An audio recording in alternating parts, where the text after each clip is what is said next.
നമസ്കാരം. പ്രേക്ഷക പ്രശംസ പിടിച്ചുപറ്റി അടിപൊളിയായിട്ട് മുന്നേറിക്കൊണ്ടിരിക്കുന്ന സീരിയലാണ് സാന്ത്വനം. നല്ല മികച്ച രീതിയിലാണ് എപ്പിസോഡുകൾ മുന്നേറിക്കൊണ്ടിരിക്കുന്നത്. സഹോദരങ്ങളുടെ കഥയാണ് സാന്ത്വനം പറയുന്നത്.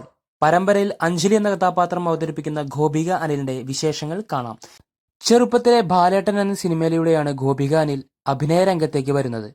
സഹോദരി കീർത്തനയും സിനിമയിൽ വേഷമിട്ടിരുന്നു. ഇരുവരിലും മൂത്തയാളാണ് ഗോപിക. കോഴിക്കോടാണ് താരത്തിന്റെ സ്വദേശം. ഗോപിക അനിൽ ഒരു ആയുർവേദ ഡോക്ടറാണ്. കുട്ടിയായിരിക്കുമ്പോൾ തന്നെ നിരവധി ഭക്തിഗാനങ്ങളിലും താരം അഭിനയിച്ചിട്ടുണ്ട്. അനിയത്തി കീർത്തന അനിൽ എഞ്ചിനീയറിംഗ് വിദ്യാർത്ഥിനിയാണ്.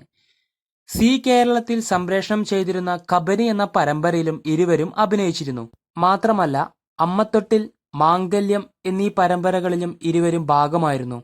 സാന്ത്വനത്തിൽ വന്നതോടെ ഗോപികയ്ക്ക് ഒരുപാട് ആരാധകരെ സൃഷ്ടിക്കാൻ കഴിഞ്ഞു. താരത്തിന്റെ പേരിൽ ഒരുപാട് ഫാൻസ് പേജുകളുമുണ്ട്. നല്ല അവസരങ്ങൾ കിട്ടിയാൽ സിനിമയിൽ ചുവടുവെക്കാൻ ഒരുങ്ങിയിരിക്കുകയാണ് താരം. അച്ഛൻ അനിൽകുമാർ ഒരു ബാങ്ക് ഉദ്യോഗസ്ഥനാണ്. അമ്മ ബി